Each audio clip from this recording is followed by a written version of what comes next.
What if I told you that the happiest moment of your life has already happened, but you were too busy chasing the future to notice it? What if everything you're working towards right now, everything you think will finally make you happy, is actually the very thing holding you back from happiness? I learned this the hard way.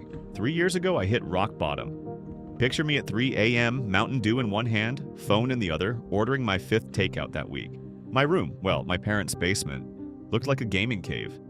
Empty energy drink cans everywhere, blinds permanently shut, and the only light coming from my triple monitor setup running World of Warcraft.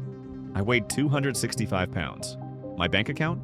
Negative $43.82. My dating life? Let's just say my most meaningful relationship was with my raid team. But here's what I told myself every single night before falling asleep. Once I lose the weight, get a job, find a girlfriend, and move out. Then I'll finally be happy. Then my real life can begin.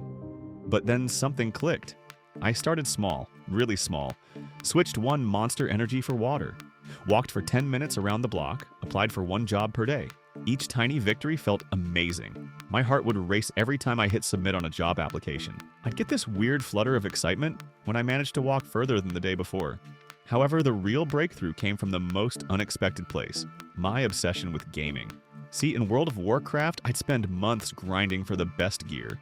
I'd tell myself, once I get that legendary sword, then I'll really enjoy the game. But then what actually happened?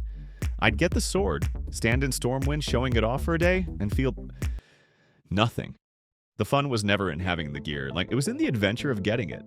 Fast forward a year and a half, I'd lost 87 pounds, had a decent job, found an amazing girlfriend, moved into my own place.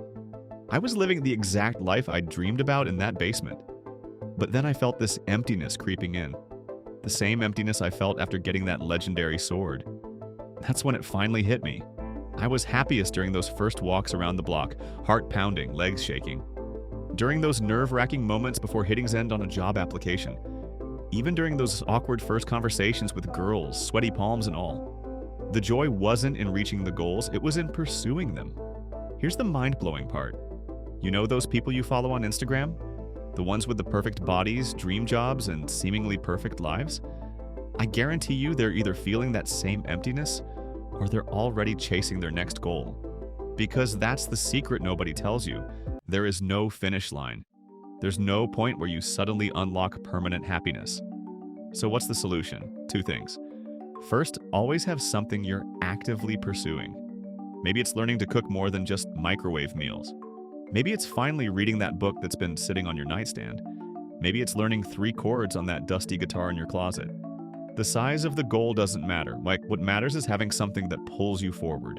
But then here's the bigger truth, and this is crucial. Stop waiting to live. That voice in your head saying, "I'll be happy when," it's lying to you. The life of your dreams isn't waiting at some future milestone. It's waiting in those small moments of progress, in those tiny victories, in those heart-racing moments when you're pushing just slightly past your comfort zone. Tomorrow morning, you could wake up and start living the life of your dreams. Not because you'll suddenly have everything you want, but then because you'll finally understand that the dream life is in the pursuit itself. It's in the journey, the growth, the daily small wins, and yes, even in the failures that make you stronger. With that said, thanks for watching, and until next time.